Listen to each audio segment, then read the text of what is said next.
And then we sailed away on a ship in the sky. Maybe I'm going to bed. Oh, Mother, he really is wonderful, isn't he? See how well he sails the ship. George? George? Now what, Mary? Nana, did you see? Oh! You know, I have the strangest feeling that I've seen that ship before. A long time ago. When I was very young. George, dear. Father. When there's a smile in your heart, there's no better time to start. Think of all the joy you'll find when you leave the world behind and get your cares goodbye. High up and far,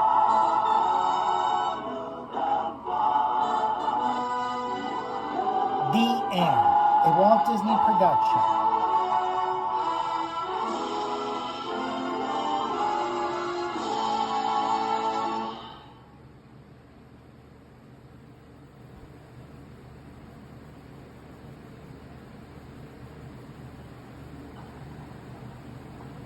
Don't worry, there's nothing wrong with your television set. This is a Pixie Bell. The sound is much too high for human ears.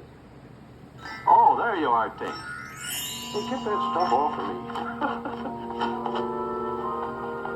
If you're familiar with the story of Peter Pan, you know that a little sprinkling of Tinkerbell's fairy dust can make you fly. Tink. Tink, wait a minute. Haven't you forgotten something? Aren't you going to take the audience along? Come on, everybody. Here we go! Up to Neverland! Fly away with us, second star to the right and straight on till morning, and discover the behind-the-scenes story of how the timeless tale of Peter Pan was transformed into a soaring Disney classic. But Peter, how do we get to Neverland? The story of Peter Pan began its life on the London stage in 1904. It was written by Scottish novelist and playwright James Matthew Barrie. Sir James Barrie was inspired. I guess he was visited by the muse when he created Peter Pan. It was just a marvelous idea. And the testament is the fact that it's lived all these years and had so many incarnations. He created something that I guess will be immortal. In 1913, a touring company of Peter Pan was seen by this youngster in the small town of Marceline, Missouri. The boy was Walt Disney. He never forgot this epic of boyhood and its unique combination of fantasy and swashbuckling adventure. In 1924, Walt also saw a silent film version of Peter Pan, starring Betty Bronson as Peter. The film contained many innovations, such as a live actress playing Tinkerbell, and special effects that were the state-of-the-art for their day. The silent film, however, adhered to many of the conventions of the stage version of Peter Pan, including the stars rather obviously flying on wires, I flewed. a performer in a dog suit as Nana, and a costumed actor as the crocodile. Walt Disney's efforts to make Peter Pan as an animated feature actually began in the late 1930s during the production of Snow White and the Seven Dwarfs, in an era when Disney's filmmaking imagination was at its peak. Animation was in many ways the ideal medium for Peter Pan because it's a fantasy. Walt Disney himself noted, "The cartoon method gave us many advantages over the stagecraft of Barrie's day, which no amount of pixie dust could cure." Here, for the first time, was a medium where the imagination is limitless. Animation could do anything, and you're so free to do things, to picture things, to show people things that you couldn't do on stage. In 1939, Disney acquired the screen rights, and by early 1940, storyboards were begun. These never-before-seen watercolor illustrations by renowned British artist David Hall were part of Disney's initial work. Hall had also done extensive visual development of Alice in Wonderland for Disney in 1938. In this early version of the story, Nana traveled with Peter and the children to Neverland, as seen in these rare original story sketches.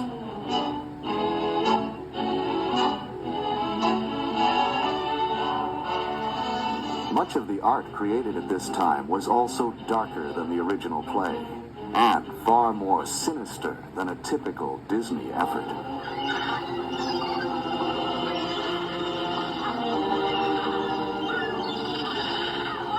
Now, my dear princess, this is my proposition. You tell me the hiding place of Peter Pan, and I shall set you free. Talk. You'd better talk, my dear.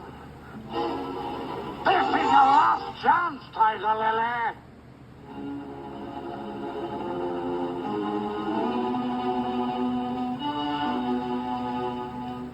Peter! Here's your spirit.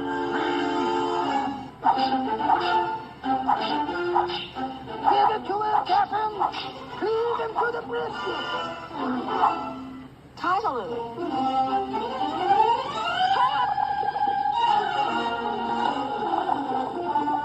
Another part of this early work was an elaborate musical number for Captain Hook's pirate crew, which was ultimately replaced by a different song, The Elegant Captain Hook.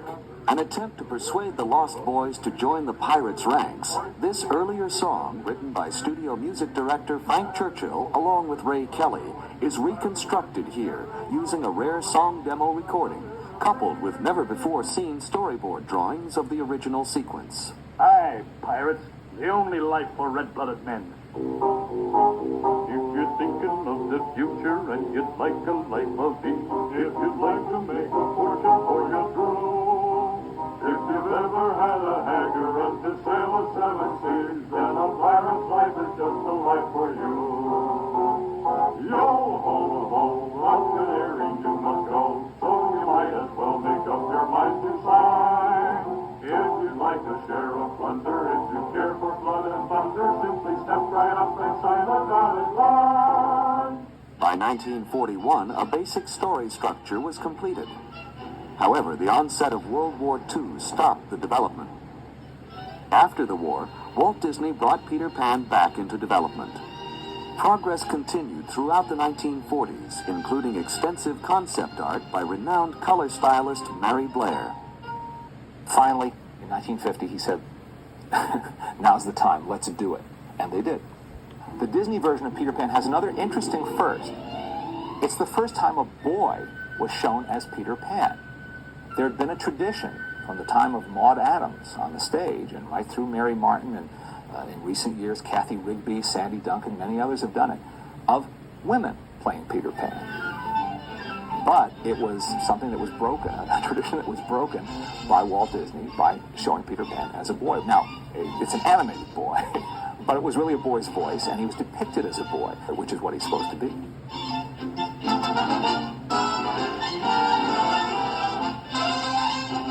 Walt assigned the character of Peter Pan to animator Milt Kahl. I remember hearing Milt Kahl lecture about animation one time, and he said that one of the real challenges for him was animating weightlessness.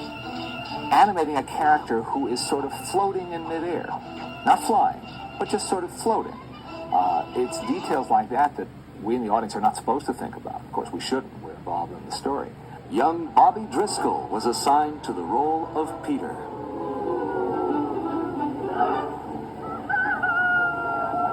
Where is that villain, Captain Hook? I'll slice him up and throw him to that crocodile. I guess Bobby Driscoll was an obvious choice for Walt to make because he was the resident juvenile star at the studio.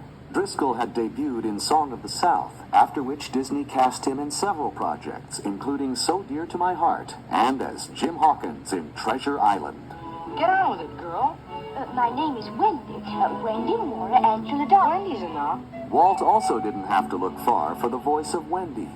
he found what he called the gentle and gracefully feminine voice in the same actress who had played Alice in Wonderland, Catherine Beaumont. I heard about Peter Pan because the studio had started working on the writing part of it. I went directly from finishing Alice and immediately started working on the voice for Wendy. Oh, slave in the mirror, come from the farthest space. Through wind and rain I am here, young mistress. Oh my goodness, you got here in a hurry. I didn't get to finish the magic words. Well, it so happened that I was in the neighborhood. Hans Conried, seen here as the face in the magic mirror, was cast in the tradition of the stage play as both Captain Hook Peter Pan. and Mr. Darling. Out! Out, I say! Hans Conried was inspired casting, you'd have to say, as Captain Hook. He was a consummate actor and had been one of the busiest and best radio actors throughout the 30s and 40s. So he was well schooled in how to act a part vocally. Peter Pan will be blasted out of Neverland forever. To bring the villainous Captain Hook to animated life, Walt assigned veteran animator Frank Thomas. So I was wondering who was going to get the juicy assignment of doing Captain Hook, and I heard that Walt wanted me to do it. I thought, gee, putting me on that kind of a villain, a comic thing.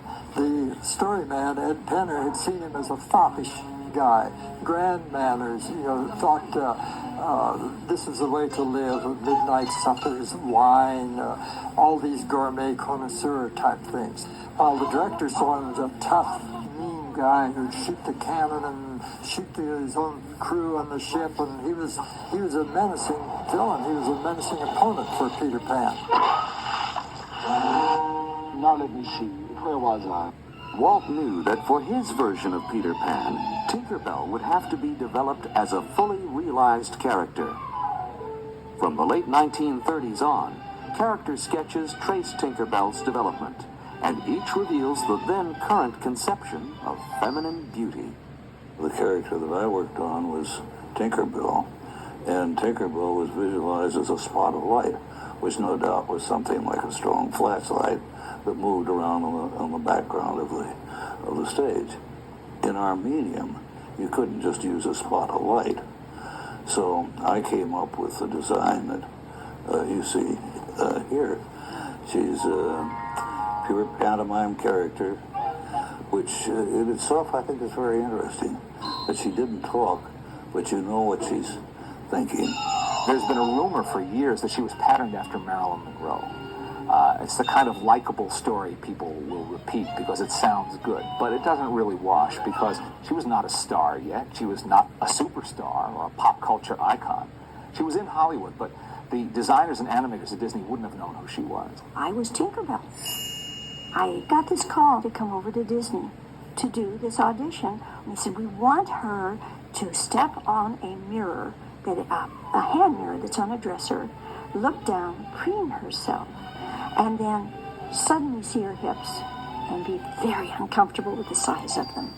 So I did. I said, certainly. And I stepped on and I looked down and I saw my hips and I measured them. I stamped my foot and marched away. And they said, would it be convenient for you to come next Tuesday? So they knew that I had the imagination that they needed. The use of Margaret Carey as a live model for Tinkerbell was only part of the considerable reference used by Disney animators to bring Peter Pan to the screen. The second part of my performance after the recording was done was what was really making the film, although in this situation it wasn't a film the audience saw. It was only for the animators, and it basically was done so that the animator could watch the action taking place. The audience always got confused when we talked about live action help. We'd say, well, an artist needs a model. You gotta have something to guide you. But it's also very helpful in little ways of a guy turning looking back over his shoulder, how far do you turn his head? And you find if you got the real person to do it, this other arm here would come out as a turn, or something would come up to his chin, or some little thing you hadn't thought of. And very often that would make the scene come alive. A codfish on a hook. I'll get you for this plan. If it's the last thing I do. If America has an art form, I'd say it's the Disney feature cartoon. After nearly 2 decades of work, dozens of story treatments, and thousands of drawings, Walt Disney's Peter Pan was finally finished. It was first released on February 3rd, 1953, and was an immediate audience favorite. It has remained one of Disney's greatest animated achievements and a beloved classic. When we watch Peter Pan, guess what? It's all safe. We all come back all right. It's a story that has meaning for everybody, adults, looking back and seeing the little boy who doesn't want to grow up. The idea of keeping that youthful spirit, not surrendering your childhood, well, that's a very strong idea and a very magical one that has enormous appeal. And then, of course, it was sprinkled with that Disney magic. Talk about, a perfect marriage. Peter Pan and Disney. I have the strangest feeling that I've seen that ship before. A long time ago. When I was very young. You can't go.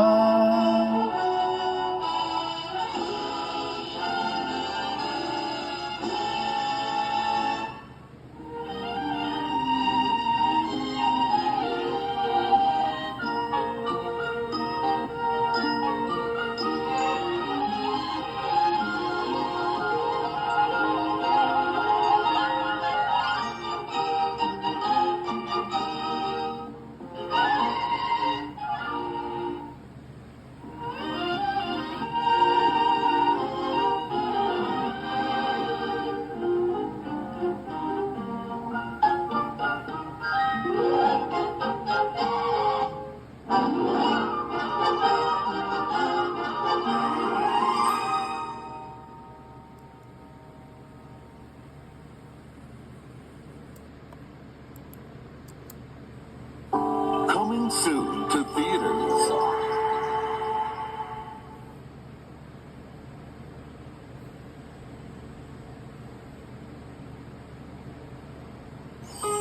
Toward the second star to the right, and straight on till morning, there's a land you've always believed in. A boy who's never grown up, and an all-new adventure waiting to begin. Walt Disney Pictures presents Peter Pan in Return to Neverland. Punish me! I'm not Wendy. I'm her daughter, Jane. Cast off, you mangy dog! I've got a little surprise for you, Peter Pan. For me? Ow! Peter Pan? Tinkerbell? My guess is I'm dreaming. If you're Wendy's daughter, you're gonna love it here. Coming only to theaters, the one and only Peter Pan is back. With new characters. Save me! And new music. In an all-new adventure filled with Disney magic. I proclaim you, Jane, a lost boy. A lost girl. How will I ever get back home? The only way out of here is to fly. I've got to try. Walt Disney Pictures presents I'll always believe in you, Peter Pan. Peter Pan in Return to Neverland. Okay, Pink, let her have it. An all-new adventure coming only to theaters February 2002.